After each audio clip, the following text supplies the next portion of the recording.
doit mettre sur pied et dans un état de droit, il y a une justice indépendante.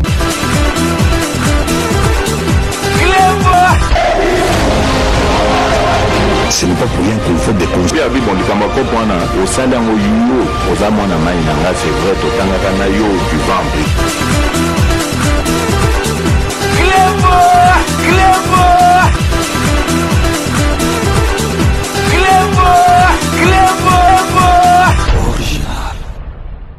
Salut et bienvenue sur Réclebo Original. Merci de votre fidélité. 5 minutes avec César Ngadi. Tout le monde est d'accord et il en restera ainsi pendant très longtemps. 5 minutes, Nabiso et Lelo, ils allaient édition spéciale, mais Togolobela Masolo Moro et Gokende Kamwa, Neti Ezali Système, il y a la musique, à Tobé en Neti, semi la musique. Donc Lelo, Togolobela Bino parce que Batou, Bazali ko comprendre était, Bamisusu, Bazali vraiment, que ça la semblant de ne pas comprendre était. Lelo, ce qui bomoni, Fayulu, Asali Lingomba, Moko, na Katumbi, na Matai Tamponio, na Sesanga, Batouana Nyosotu, do Bazali côté ya Kabila, côté ya Kanambe.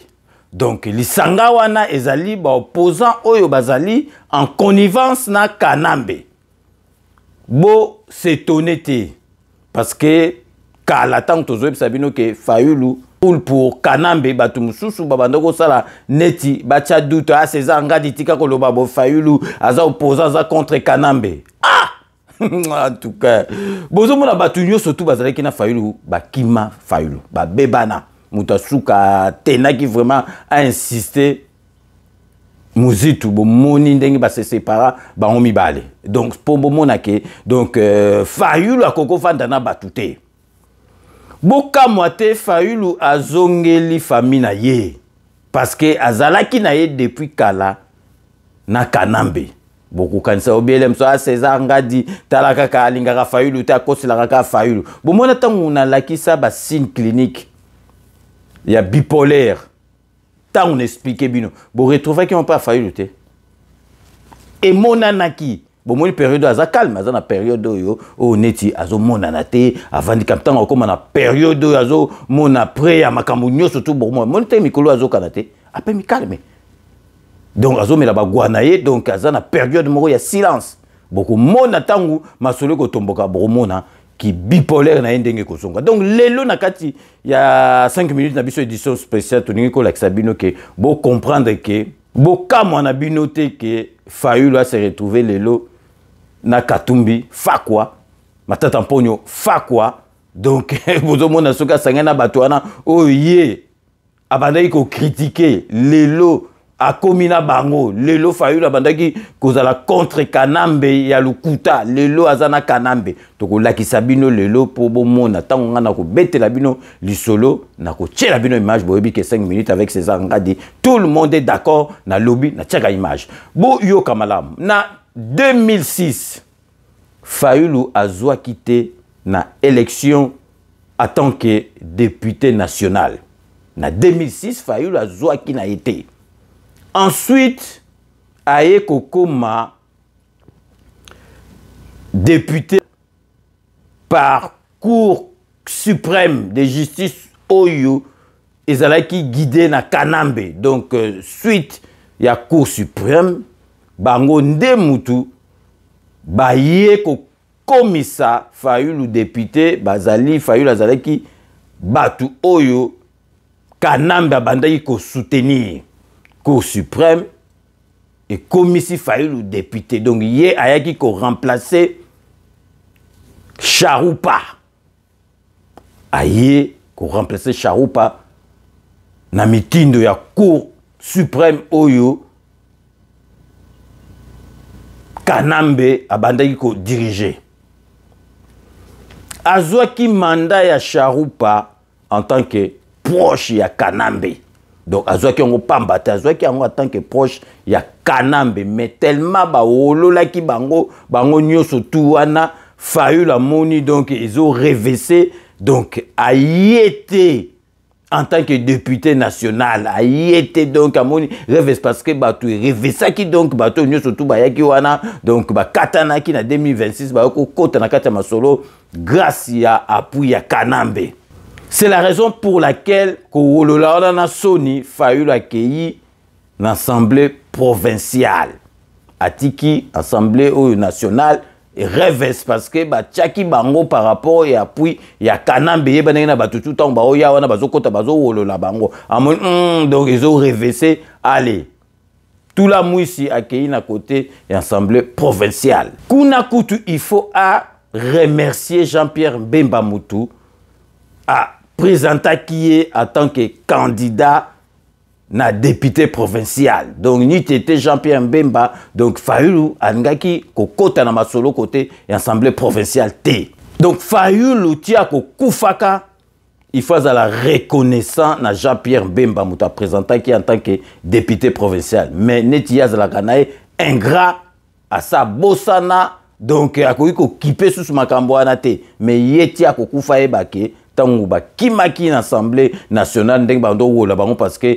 ba lekaki kuna na cour suprême Kanambe bota pesaki ba komo ba leka kuna ayaki na assemblée provinciale et puis muta présenté qui en tant que candidat à l'assemblée provinciale il a Jean-Pierre Bemba. Et puis pour rappel pour boyebake Fayulu azalaki na Kanambe bandaka pour rappel boyebi o eleka na hôtel de ville oyo Fayulu a trahiza Ada Bombole parce que André Kimbuta kokaki ko lekate na ba voix o ndenge zalaki wana André Kimbuta ko lekate mais Fayulu a teka voix na ye a pesa côté il y a André Kimbuta donc trahison déjà donc bomo na makambo tout faux oyo donc Kimbuta sala no tête de ville na Kisasa ba vrai batu oyo baza ba responsable les ali Fayulu donc sur ordre ya Kanambe Fayulu a trahisé qui a teki voix na ye et qui au lieu à la côté Ada Bombole a teki yango et qui na côté ya André Kimbuta ya ngona André Kimbuta a comme gouverneur ya ville à Kisasa. Fayulu a contribué à que André Kimbuta comme gouverneur na trahison sur ordre ya Kanambe. Encore que de plus loin, en 2006, wana boyebi siko mbongo oyo permetaki ke Kanamba pesaki pour ba corrompre ba députés provinciaux et là laki na hôtel ya Fayulu botala kaka mutango.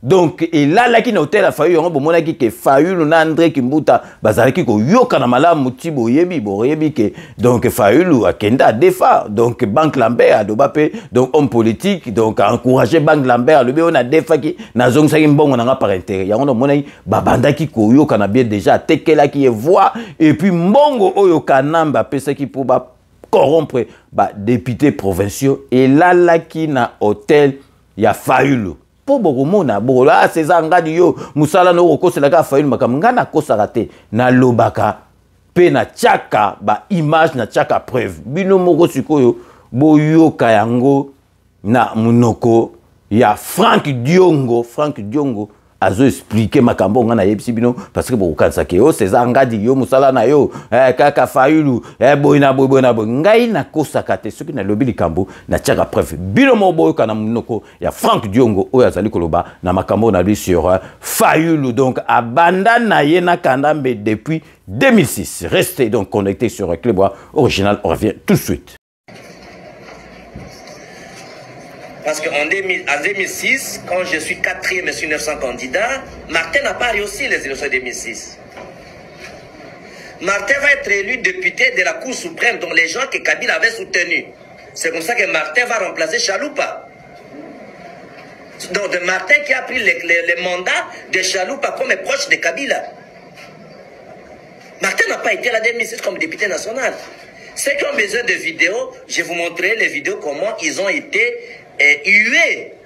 C'est comme ça que Martin n'était pas venu à l'Assemblée nationale, il est parti à l'Assemblée provinciale. Et même pour être élu à l'Assemblée provinciale, il faut remercier Bemba. C'est Bemba qui a présenté Fayulu comme candidat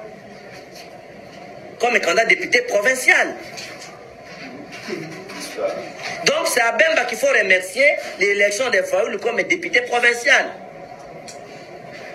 Et vous tous, vous savez ce que Martin a fait avec Kabila contre Adam Oumole pour arracher les postes de gouverneur de la ville de Kinshasa. Toutes les tueries que André Kimbuta a fait contre nous.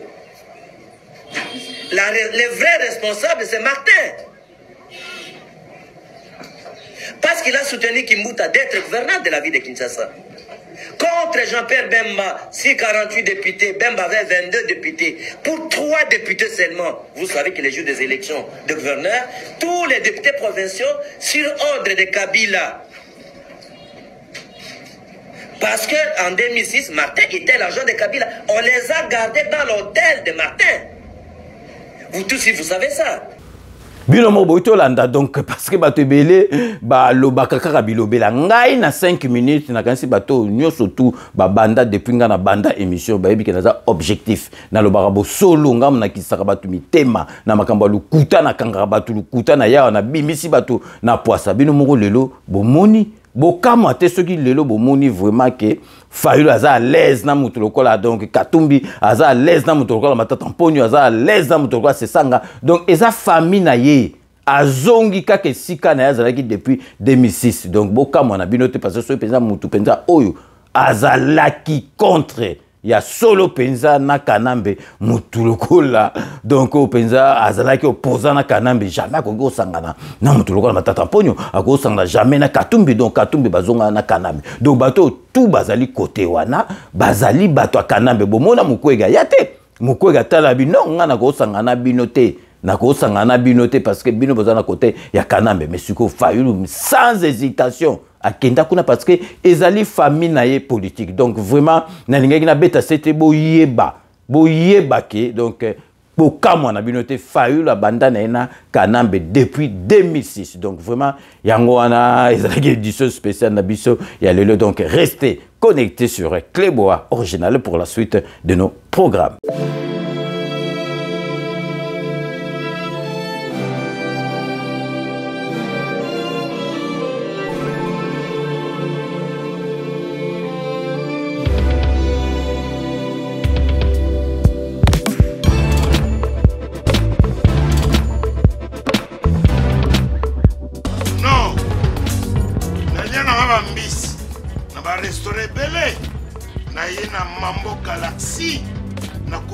Poisson dans la mbisi pe ya mwana te aza minere te aza mukolo ndoboko liango familial botondi mbisi basangisa na crevette kaka ya mbisi basangisi na makemba basangisi na poivron basangisi na céleri basangisi na pomme de terre basangisi na munganza donc mbisi azu vitamine bazali susu na ngulu bazali susu makayabu brochette otobengi kamundele mayebo yo biloko nyonso ya mboka pa Galaxy Mambo tozolia c'est Mambo Galaxy tozosala pana bana mboka yango wana congolais mpona esika oyo kolela or ke bacongolais toyebani osali 6 mois okundi na propriétaire tie mosaka na liso Galaxy Mambo 8 ans. Quel restaurant? Et ça moussikaté. Au numéro 137, rue André Carman, à Aubervilliers, composez vite les 07 53 28 89 07. Galaxy Mambo, c'est du wow.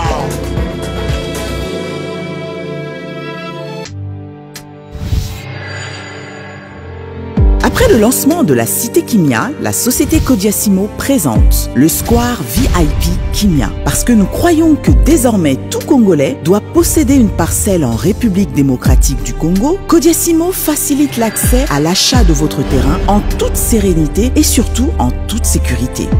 Dans le Square VIP Kimia, à partir de 5 000 $, financez votre terrain, puis sa clôture, et notre équipe s'occupe de sa mise en valeur ainsi que de toutes les démarches administratives jusqu'à l'obtention de votre titre de propriété.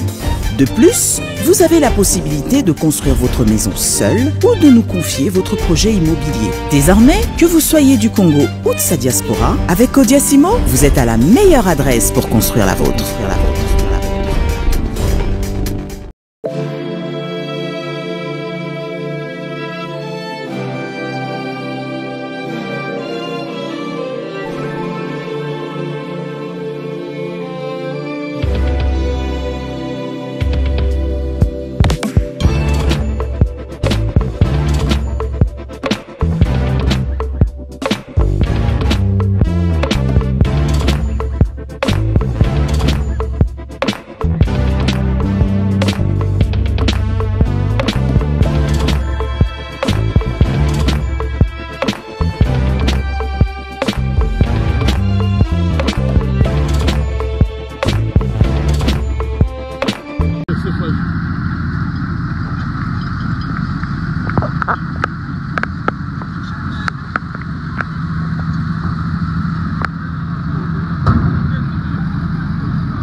Kodiasimo vous propose un crédit immobilier.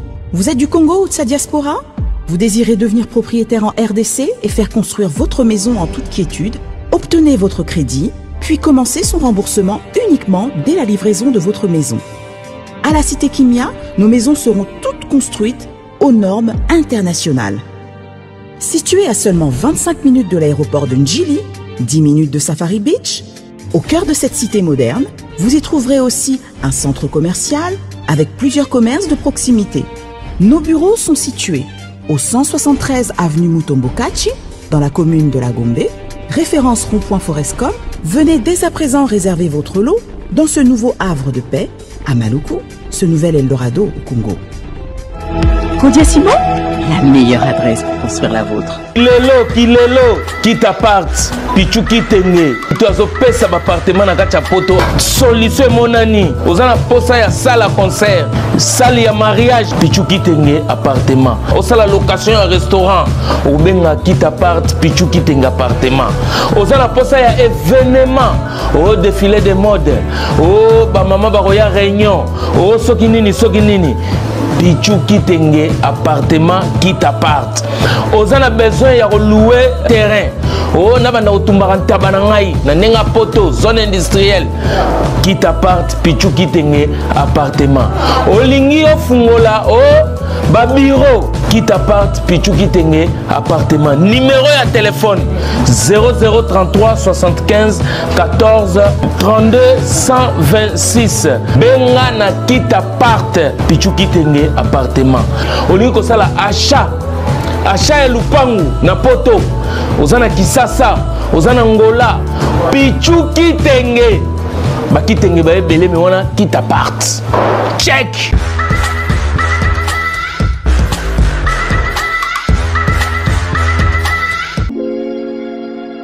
Sepela TV ezali décodeur ya Banamboka. Sepela TV différence nango ezali na ba décodeur mususu o tozalaka nango na kati ya ndaku. Sepela TV botala ngo ezaka mukie. Eza mukie olingi ko voyager ozu yango o voyager nango. Parce que ba décodeur o biso tozalaka nango evandika na ndaku mais Sepela TV déjà eza mukie botala ozu o kolisa ngo na poche na kosi na poche à veste o voyager o memi yango partout dans le monde ici kazo kende. Donc on a besoin il y a câble HDMI, courant na internet. Internet est comme partout, courant est partout. Donc ils en a plus de 500 chaînes yo surtout ya kitoko. Bilengi ba choix ya congolais kaka mutaoye bango. Donc congolais kaka mutaye bango.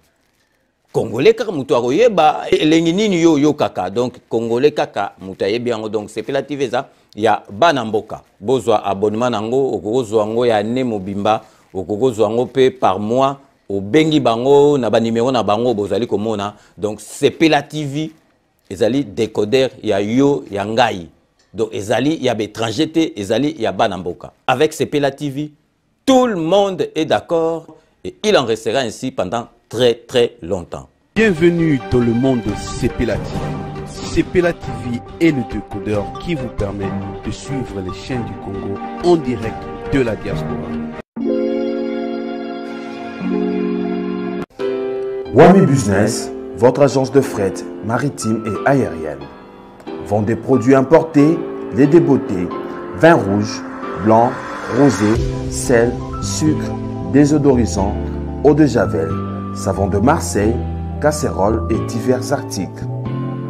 À Kinshasa, nous sommes sur l'avenue Maringa 83, direction Assosa dans la commune de Kassavu. Pour plus de contacts, appelez-nous au plus 243 85 018 22 17 0033 75 80 96 032. Wami Business, toujours la qualité. Sur Paris, nous sommes au 5 boulevard Ornano 75 018.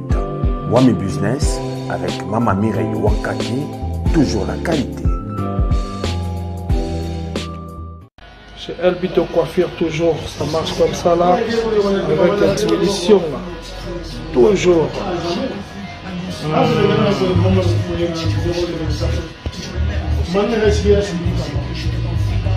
Salon number 1, chez Elbito Coiffure. il coiffe avec sourire, il coiffe avec noblesse. C'est Elvito Coiffure.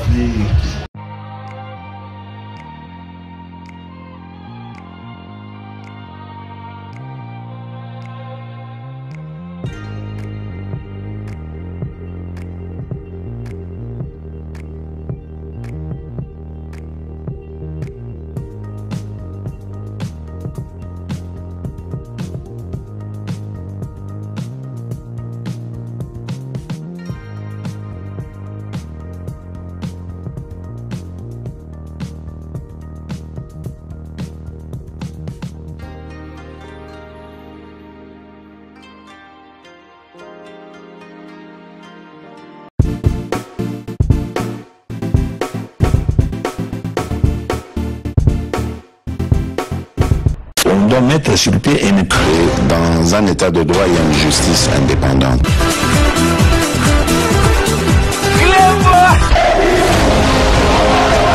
Ce n'est pas pour rien qu'il faut des conseils. C'est vrai,